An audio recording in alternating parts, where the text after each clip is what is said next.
मैं बार बार अपना चेहरा चादर से छुपाते लगभग भागते हुए जा रही थी, क्योंकि आज तो मेरी खैर नहीं थी। कॉलेज से वापसी पर जिस बस में मैं सवार होकर आती थी वो आज निकल गई थी और मैं काफ़ी देर तक बस का इंतज़ार करती रही, मगर कोई बस नहीं मिली। इसीलिए मैं तेज़ तेज़ कदम उठाते किसी रिक्शे या टैक्सी को रोकने की कोशिश में हलकान हो रही थी। ऊपर से गर्मी इस कदर ज़्यादा थी कि चादर के अंदर मैं पसीने से बिल्कुल तरबतर हो चुकी थी। अचानक ही एक बड़ी सी काली गाड़ी मेरे सामने आकर रुकी। उसने शीशा हटाया तो वही गुंडा बैठा मुस्कुरा रहा था। उसने आंखों पर काला चश्मा पहन रखा था और चश्मा उतार कर मुझे अंदर तक उतरती नज़रों से देख रहा था।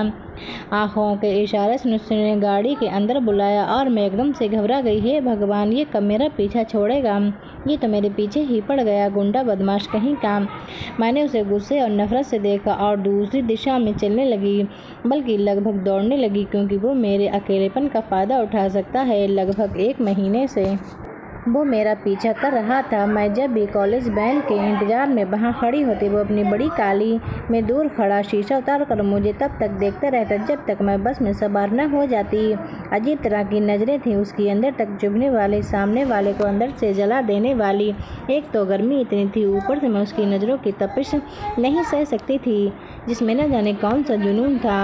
आज तो मेरी बस भी छूट गई, न जाने ये मेरी जान क्यों नहीं छोड़ रहा। मैंने दिल से उसे 100 गालियाँ दी और ख़ुद को चादर से और भी ज़्यादा छुपा लिया ताकि वो मुझे देख न सके। अचानक मुझे एक टैक्सी नज़र आई। मैंने दूर से उसे रोकने का इशारा किया। वो रुकी तो मैं जल्दी से टैक्सी में बैठ गई।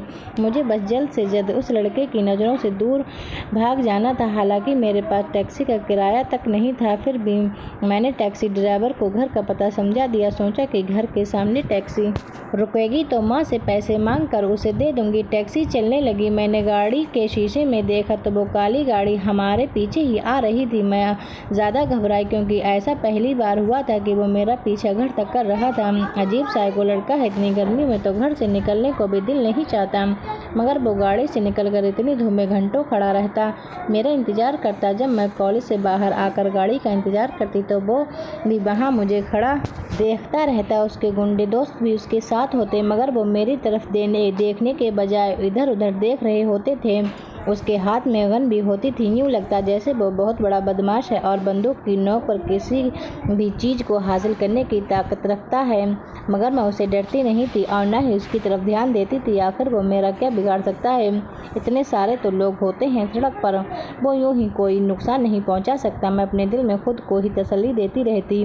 मैं टैक्सी में बैठी परेशान हो रही थी। मेरे माथे पर बार बार पसीना आ रहा था। टैक्सी वाला भी मुझे शक भरी निगाहों से देख रहा था। अचानक टैक्सी सड़क के बीचों बीच रुक गई और मैं एकदम से परेशान हो गई। क्या हुआ? कहने का मतलब लगता था गाड़ी कुछ खराब हो गई है। मैं चेक करता हूँ और मुझे लगा कि आज तो मेरी शामत पक्की है, क्योंकि वो काले रंग की गाड़ी भी हमारी टैक्सी के पीछे आकर खड़ी हो चुकी थी और वो अंदर से निकल आया था। उसके हाथ में एक गन थी। जैसे ही टैक्सी ड्राइवर गाड़ी से निकला, उसने गन उसके सिर पर तान दी और कहा, खबरदार जो कोई आवाज़ निकाली वरना सांस नहीं ले पाओगे। टैक्सी वाला बेचारा परेशान हो गया। अचानक उस गुंडे ने टैक्सी की पिछली सीट का दरवाज़ा खोला और मुझे बाजू से पकड़कर खींचकर बाहर निकाला।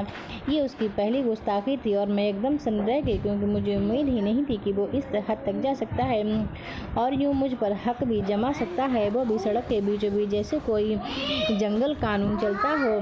मैंने वही कहा, ये क्या बदतमीजी है, छोड़ो मेरा हाथ। कहने लगा, आज ही तो पकड़ा है मैंने और तुम्हारा हाथ छोड़ने के लिए थोड़ी पकड़ा है, अब तो उम्र भर इसी हाथ को पकड़ कर चलना है। वो अपनी आंखों में बेपनाह जुनून लिए मुझसे कह रहा था। मैंने कहा, अगर तुमने मेरा हाथ न छोड़ा तो मैं चिल्लाने लगूंगी, पुलिस तुम्हें पकड़ लेगी, छोड़ो मुझे जाने दो। कहने लगा, कौन सी पुलिस? पुलिस वाले तो रोज़ मेरे डेरे पर आकर मेरे साथ चाय पीते हैं और गप्पे हाँकते हैं।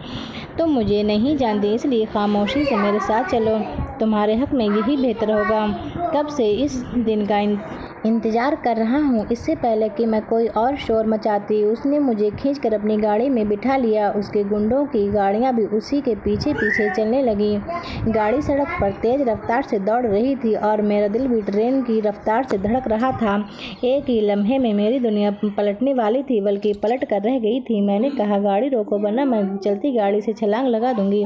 वो जोर से हंसने लगा और कहा, वो बड़ी बहादुर हो, मुझे ऐसी निडर लड़कियाँ ही पसंद हैं। मैंने कहा, मैं मजाक नहीं कर रही, मैं अपनी जान दे दूंगी अगर तुम्हारे साथ कहीं नहीं जाऊंगी। मैंने गुस्से से कहा। कहने लगा, कोशिश करके देख लो। वो मुझे चैलेंज कर रहा था। मैंने अचानक चलती गाड़ी का दरवाज़ा खोला और नीचे कूद गई। गाड़ी इतनी तेज रफ्तार से चल रही थी कि मैं सड़क पर लड़खड़ाती हुई नीचे कच्ची ज़मीन से होती हुई झाड़ियों में जा गिरी, क्योंकि मुझे वाकई अपनी इज्जत से ज़्यादा कोई चीज़ प्यारी नहीं थी और मैं ये नहीं जानती थी वो किस मकसद से मुझे अगवा कर ले जा रहा है। मेरा सिर बहुत भारी हो रहा था। मुझे लगा जैसे मेरी आंखों के आगे अंधेरा छा रहा है और ये आंखें अब कभी नहीं खुलेंगी। मगर आंखें बंद होने से पहले मैंने अपने ऊपर किसी को झुका हुआ देखा, जिसके चेहरे पर बेहद परेशानी और बेचैनी थी। अचानक ही उसने मुझे अपनी गोद में उठाया। एक जवान, हसीन, खूबसूरत लड़की थी।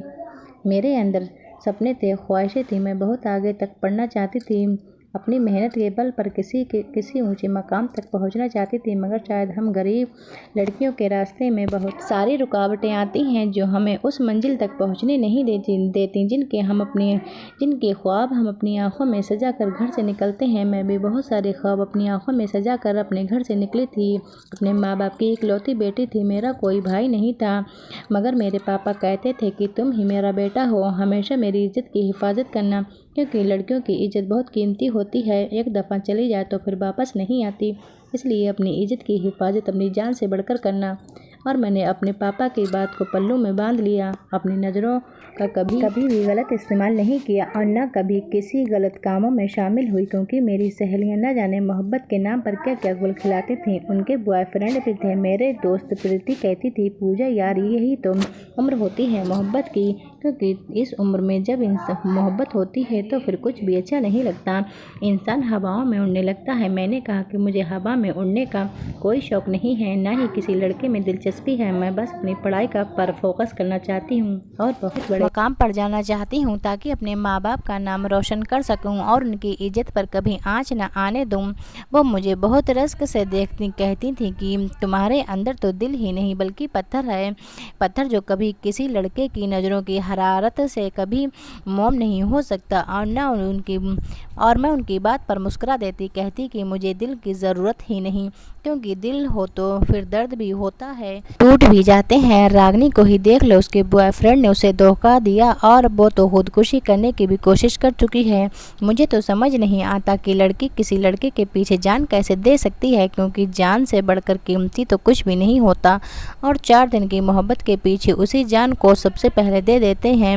वो कहने लगी कि जब तुम्हें मोहब्बत होगी तो तुम भी जान लोगी कि जान कैसे दी जाती है। मगर मुझे यकीन था कि चाहे दुनिया इधर की उधर हो जाए, मुझे कभी किसी से मोहब्बत नहीं हो सकती और ना ही मैं खुद को इसकी इजाज़त दूंगी। मगर मेरा ये दावा बहुत जल्द गलत साबित होने वाला था, क्योंकि एक लड़के की मोहब्बत मुझे बर्बाद करके रखने वाली थी। मुझे जब होश आया तो मुझे यूँ लगा जैसे मैं मरने के बाद स्वर्ग में पहुंच चुकी हूँ, क्योंकि ये वो बहुत हसीन जगह थी। जिस कमरे में मैं लेटी थी वो किसी महल से कम नहीं लग रहा था। हमारा घर इस कमरे से के बराबर था, बहुत ही छोटा था। इसलिए मैंने अपनी आँखों में ख्वाब सजाए थे कि मैं पढ़ लिख कर उस मकाम तक पहुँचूंगी कि अपने माँ बाप का सिर ऊंचा कर सकूं। उनके लिए बहुत प्यारा सा बंगला खरीदूंगी, नौकर चाकर होंगे और मेरी माँ को घर के काम नहीं करने पड़ेंगे।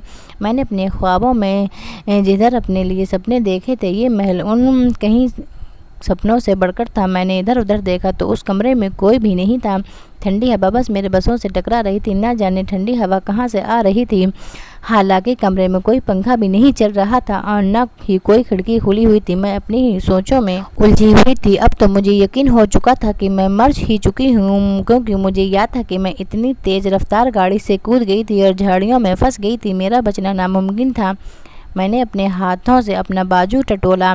मेरी हर चीज़ सलामत थी, दोनों टांगें, दोनों बाजू, 2 आँखें, सब कुछ तो टटोल डाला। मगर मैंने जैसे ही अपना हाथ माथे पर रखा, एक बड़ी सी पट्टी बंधी हुई थी और मुझे याद आया कि मेरा सिर में गहरी चोट लगी थी और दर्द की टीशें उठ रही थी। मैंने उठने की नाकाम कोशिश की, मगर दर्द इतना ज़्यादा था कि उठा नहीं जा रहा था। बार बार चक्कर आ रहे थे। मगर मैं यहाँ लेटी भी तो नहीं रह सकती थी। ना जाने ये किसका घर था और मैं यहाँ क्यों लाई गई थी। मैंने बड़ी मुश्किल से बेड से नीचे पैर रखे और ठंडे फर्श पर रंगे पैर चलने लगी। जैसे ही दरवाजे के करीब पहुंची, दरवाजा एकदम से खुला और मैं इस कदर डर गई कि अपने आप पर कंट्रोल न रख पाई।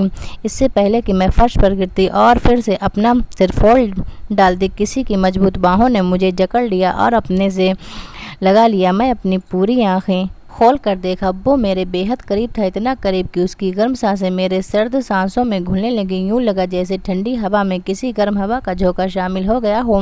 वो उसी शिद्दत और जुनून से मेरी तरफ देख रहा था। उसकी आंखों में खालीपन भी था जो पहले नहीं था। मैं एकदम से बिल्कुल गूंगी हो गई, बिल्कुल उसकी बाहों में जकड़ी हुई थी। इससे पहले कि मैं खुद को छुड़वाती और अपनी नफरत और गुस्से का इजहार करती, वो कहने लगा, तुमने क्या सोचकर इतनी बड़ी बेवकूफ़ी की थी? क्या तुम्हें पता नहीं कि हम दो जिस्म एक जान बन चुके हैं? अगर तुम्हारी जान भी जाती तो मेरी भी साथ ही निकल जाती। वो कैफियत से भरे मेरे चेहरे के उतार चढ़ाव देख रहा था। उसके परफ्यूम की महक मेरी नथनों में घुस गई थी और मैं मदहोश होने लगी थी। न जाने क्या जहर था उसकी आंखों में कि नज़र हटने का नाम ही नहीं ले रही थी। मगर मैंने एकदम से अपनी सारी हिम्मत जमा करके उसे खुद से दूर धकेला और उसे परे धकेल दिया। वो फर्श पर गिर गया, मैं भी साथ ही गिरी थी। मुझे गिरना तो मंजूर था मगर उसकी बाहों में और नहीं रह सकती थी। मुझे उससे नफरत थी जिसने एक ही पल में मेरी ज़िंदगी तहस नहस कर दी थी। मेरा बस नहीं चल रहा था कि मैं उसका मुंह नोच लूँ। वो एकदम से उठा और जल्दी से मेरे करीब आया। कहने लगा, तुम्हें चोट तो नहीं लगी? और मैं हैरत से उसे देखने लगी। मैंने कहा, इतना बड़ा घाव देने के बाद तुम पूछ रहे हो कि मुझे चोट तो नहीं लगी? आखिर तुम चाहते क्या हो?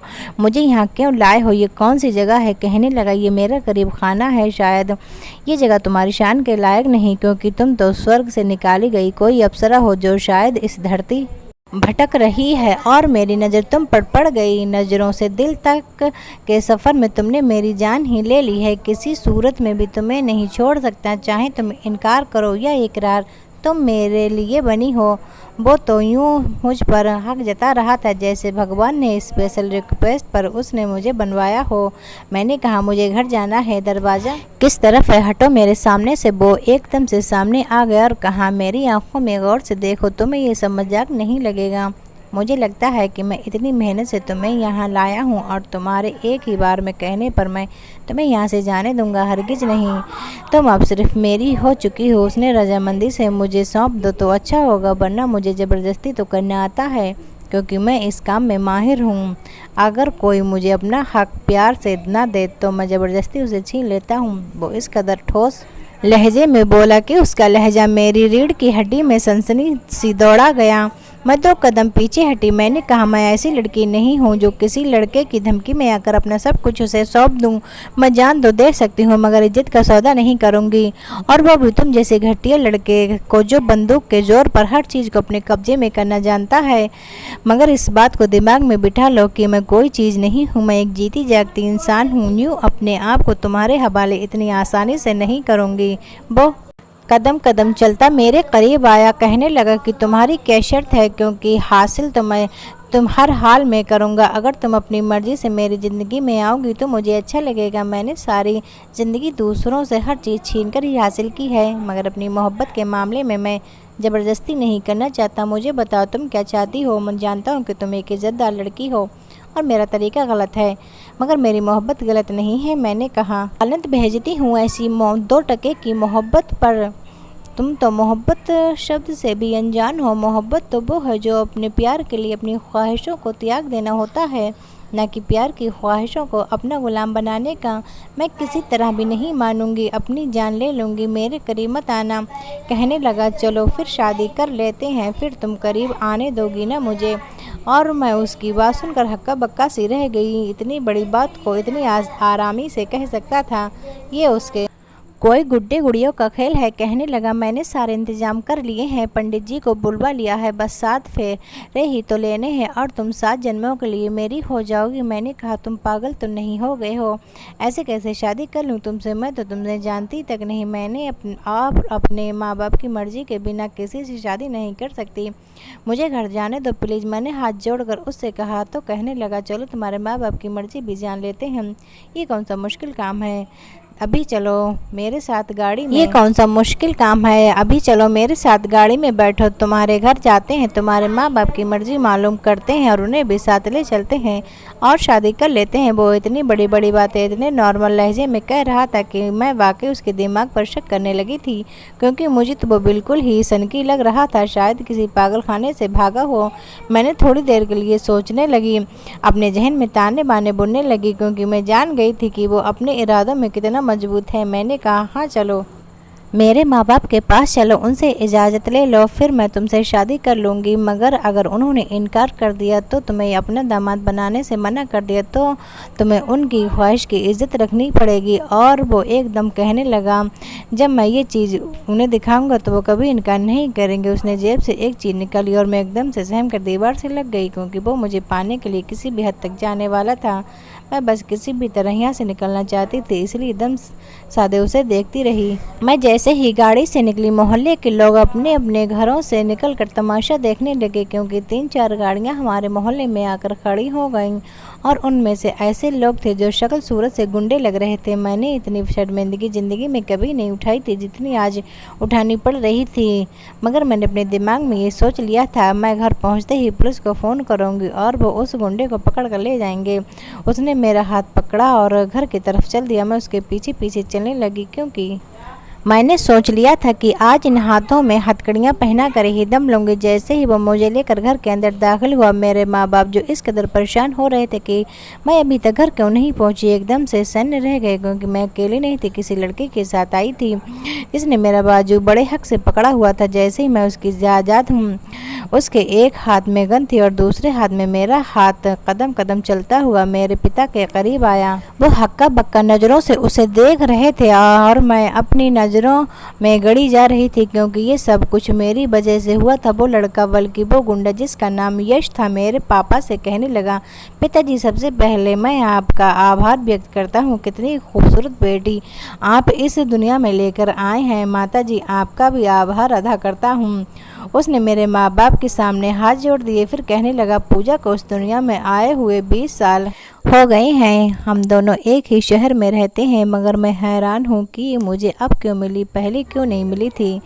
मगर खैर, अब भी वक्त नहीं गुजरा। मैं आपकी बेटी से बेइंतहा मोहब्बत करता हूँ और आज ही मैं इससे शादी करना चाहता हूँ। मगर पूजा की ख्वाहिश थी कि आपकी रजामंदी जानना ज़रूरी है, इसलिए मैं आप लोगों से इजाज़त लेने आया हूँ और आप लोगों को साथ ले जाने भी आया हूँ, क्योंकि शादी का इंतज़ाम मैंने कर लिया है। और मैं हैरत से उसे देख रही थी, भला ऐसी कौन इजाज़त लेता है, ये तो अपनी धौंस जमाने वाली बात हुई ना। मेरे पिताजी उसे एक थप्पड़ मार दिया, कहने लगे, तुम्हारी इतनी हिम्मत कि मेरे घर आ गया और ऊपर से इस कदर बेहुदा बातें कर रहे हो, निकल जाओ यहाँ से, वरना मैं पुलिस को बुला लूँगा। और वो बिल्कुल सत्य के आलम में अपना हाथ अपने सुर्ख होते चेहरे पर रखे मेरे बाप को देख रहा था और उसकी इस ज़रूरत पर जैसे हैरान था। मेरा दिल जैसे किसी ने मुट्ठी में ले लिया हो, क्योंकि उसके पास पिस्तौल भी थी। वो किसी भी लम्हे मेरे बाप की जान ले सकता था। इससे उससे कुछ भी उम्मीद नहीं थी और उसने पिस्तौल निकालकर मेरे पिताजी के माथे पर रख दी। कहा, मैंने आपसे इज्जत से पूजा की बात की थी, हालांकि मेरे जैसे इंसान को किसी से भी कुछ चीज़ मांगना शोभा नहीं देता, मगर मैंने फिर भी अपनी मोहब्बत के लिए अपनी इज्जत का एक तरफ रखा। पर आप लोगों को इज्जत रास नहीं आई, इसलिए लगता है मुझे ज़बरदस्ती ही करनी पड़ेगी, जो मैं हमेशा से करता आया हूँ। मैं आज ही पूजा से शादी करूँगा और आप लोग इसमें शामिल हो या न हो, मुझे कोई फ़र्क नहीं पड़ता। पूजा की मर्जी हो या न हो, उससे भी फ़र्क नहीं पड़ता, क्योंकि उसे हासिल करना मेरा जुनून बन चुका है। मैं बस आपको बताने आया हूँ, अगर आप अपनी बेटी की शादी में शामिल होना चाहते हैं तो मेरे साथ बड़ी इज्जत और मान के साथ चलिए, मैं आपको पूरा सम्मान दूंगा, वरना मैं खुद ही उसे यहाँ से ले जाऊंगा। उसकी आंखों में जैसे खून उतर आया था और मैं बिल्कुल सांस रोक के देख रही थी। पहली बार मुझे उसे इस कदर खौफ महसूस हो रहा था। वो मेरी तरफ पलटा, कहा, चलो पूजा, लगता है तुम्हारे माँ बाप को मेरी शराफत पसंद नहीं आई। मैं कुछ लम्हे उसे देखती, फिर कहा, मुझे अपने कमरे में कुछ अपना सामान लेना है, क्या मैं वो ले सकती हूँ? कहने लगा, हाँ हाँ, मैं यहीं बैठकर तुम्हारा इंतज़ार कर रहा हूँ, ज़रा जल्दी करना। मैं जल्दी से अपने कमरे में गई। अब मेरे पास एक ही रास्ता था, मेरा मोबाइल आज घर पर ही रह गया था, क्योंकि चार्जिंग पर लगा दिया था। मैंने जल्दी से मोबाइल उठाया और पुलिस को फ़ोन कर दिया। उन्हें मेरा सारा मामला बताया कि हमारे घर में गुंडे घुस आए। पुलिस वालों ने कहा कि 20 मिनट में पहुँचते हैं और मैं 20 मिनट अपने कमरे में ही रहना चाहती थी। जैसे ही बाहर पुलिस के सायरन की आवाज़ सुनाई दी, मेरे दिल को जैसे सुकून आ गया। अब तो उस गुंडे को वो पकड़ कर ले जाएंगे और मेरी जान छूटेगी। मगर जैसे ही पुलिस हमारे घर में दाखिल हुई। मैं भी कमरे से बाहर आ गई और उसका तमाशा अपनी आंखों से देखना चाहती थी, मगर जो मंजर मेरी आंखों ने देखा मुझे उस पर यकीन नहीं आया, क्योंकि पुलिस इंस्पेक्टर उस गुंडे यश के सामने सर झुकाए खड़े थे और उसे सरासर सर कहकर पुकार रहे थे और मेरे ऊपर हैरतों के पहाड़ टूट पड़े थे। आखिर वो क्या चीज थी और इतनी अकड़ उसमें शायद इसीलिए थी क्योंकि हर कोई उसका नौकर था। वो गुंडा सोफे पर टांग रख कर बैठा था और पुलिस वाले बिल्कुल उसके सामने नौकरों की तरह खड़े थे। मैं जो सोच रही थी वो भी उसे हथकड़ी पहनाते हुए देखूंगी। मुझे इस बात का तो अंदाजा हो गया था कि अब मेरा उससे बचना मुमकिन नहीं, कोई रास्ता नहीं नजर नहीं आ रहा था, क्योंकि वो ताकतवर था और मैं बेपनाह कमजोर थी। वो सोफे से उठा और मेरे करीब आया, मेरी आंखों में आंखें डालकर बोला, हो गया तुम्हारा काम, ये अभी और भी कुछ बाकी है, वो भी करके देख लो, मगर तुम जो भी कर लो आना तो तुम्हें मेरे ही पास पड़ेगा। वो मुझे और जैसे चैलेंज कर रहा था, फिर कहने लगा, चलो लेट हो रहे हैं चलते हैं। उसने नरमी से मेरा हाथ थामा और मैं किसी रोबोट की तरह उसके पीछे चल दी। मेरे माँ बाप ने उसका रास्ता रोकने की कोशिश की, मगर पुलिस वालों ने मेरे पिताजी को वहीं रोक दिया और कहा, अरे तुम्हें तो खुश होना चाहिए कि यश जी ने तुम्हारे गरीब खाने को इज्जत दी और तुम्हारी बेटी उसकी इज्जत बनने जा रही है। मैं बेबसी से अपने माँ बाप को देख रही थी। मुझे लग रहा था शायद मैं उन्हें आखिरी बार देख रही हूँ। मेरी आंखों में आंसू जम गए थे और मैंने अपने घर की दहलीज उस गुंडे के साथ पार कर ली। जैसे ही मेरे कदम बाहर निकले, मेरे सारे ख्वाब सारी ख्वाहिशें दहलीज के पीछे दम तोड़ गई। मैं और सिसकने लगी, क्योंकि हम गरीब लड़कियों के सपने शायद आंखों में ही सजाने के लिए होते हैं, शायद उस वक्त उस लायक नहीं होते कि हकीकत की दुनिया तक पहुँचे। मैं चुपचाप उसकी गाड़ी में बैठ गई, क्योंकि मेरी सारी हिम्मत दम तोड़ चुकी थी और मैं पूरी तरह से घायल हो चुकी थी और खुद उस हैवान के हवाले करने पर मजबूर कर दी गई थी। गाड़ी सड़क पर दौड़ रही थी। सारा सफ़र